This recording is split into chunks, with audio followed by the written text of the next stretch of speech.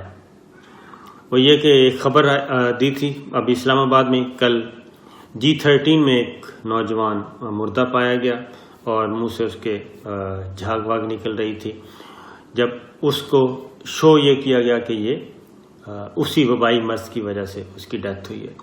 لیکن جناب میں کہتا ہوں لوگوں میں ابھی تک بھی کوئی خوف و ہراس نہیں ہے، کوئی اللہ تعالیٰ کا خوف نہیں ہے،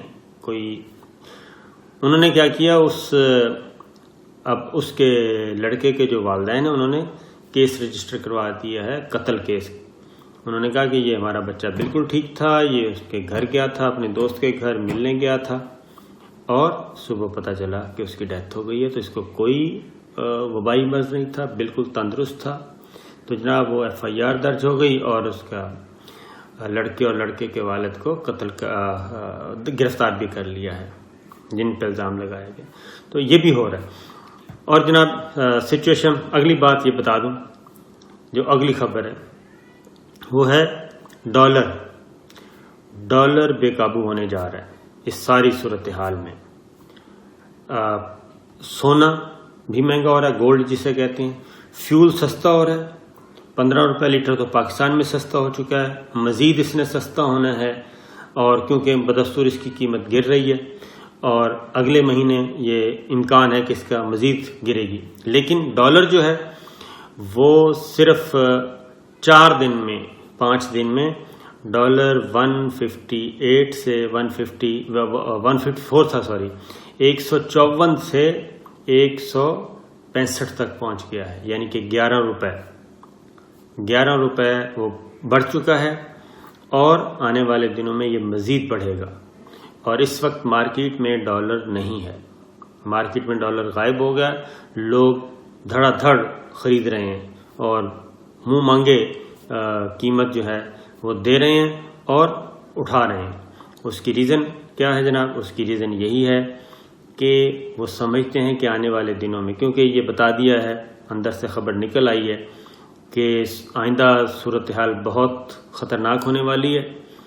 یہ اس میں کتنی صداقت ہے کتنی نہیں ہے ایک سائڈ پہ رکھتے ہیں، کیونکہ ایک طرف جب آپ 2 لاکھ بیڈ تیار کر رہے ہیں اور آئسولیشن وارڈ تیار کر رہے ہیں، 40 ہزار لوگوں کے لیے کوارنٹین اور ICUs کا بندوبست کر رہے ہیں، تو پھر اس خبروں کے بعد تو ڈالر نے بڑھنا ہی بڑھنا ہے۔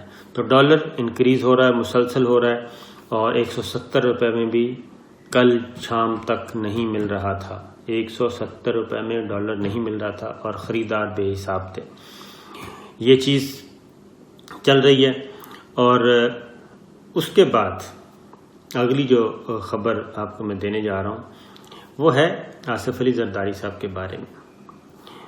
آپ سوشل میڈیا پہ خبر چل رہی ہے، ایک تصویر ہے، وزیر اعلیٰ سندھ مراد علی شاہ صاحب ایک عیادت کر رہے ہیں، اور ان کی شکل جو ہے وہ بھی آصف علی زرداری صاحب میں ملتی جلتی تھی، تو بہت نحیف ہیں۔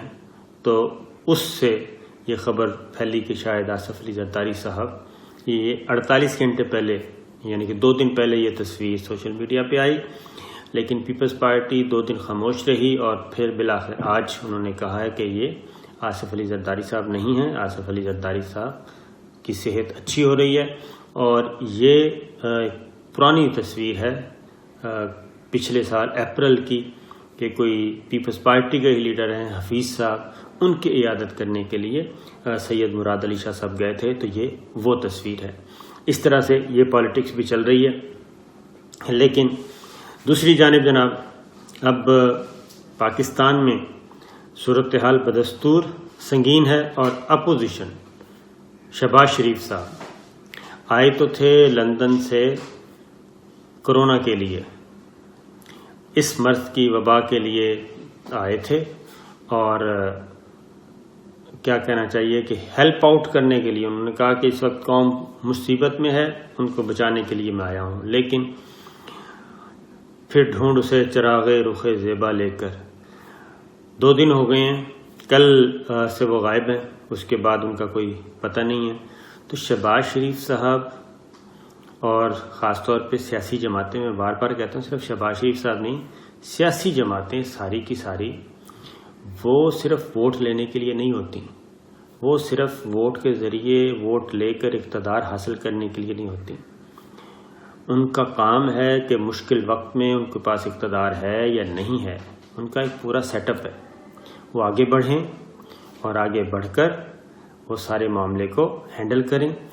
آپ کو پتہ ہے کہ بھارت میں ایک امبانی گروپ ہے، اس نے کروڑوں روپیہ نہیں بلینز میں اناؤنس کر دیا ڈونیشن، لیکن ہمارے ہاں ابھی تک کسی سیاسی جماعت نے یہ ڈونیشن نہیں کی.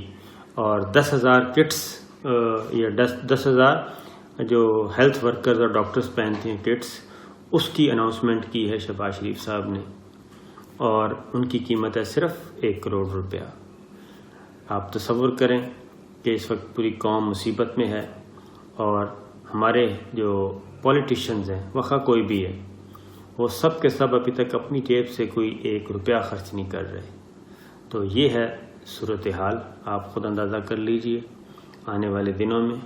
لیکن میں آپ کو پھر بتا رہا ہوں کہ احتیاط کیجئے، احتیاط میں ہی بھلا ہے، اس کے علاوہ کوئی حل نہیں ہے. تو احتیاط کیجئے اور توبہ استغفار کیجئے، کیونکہ آج جمعۃ المبارک ہے.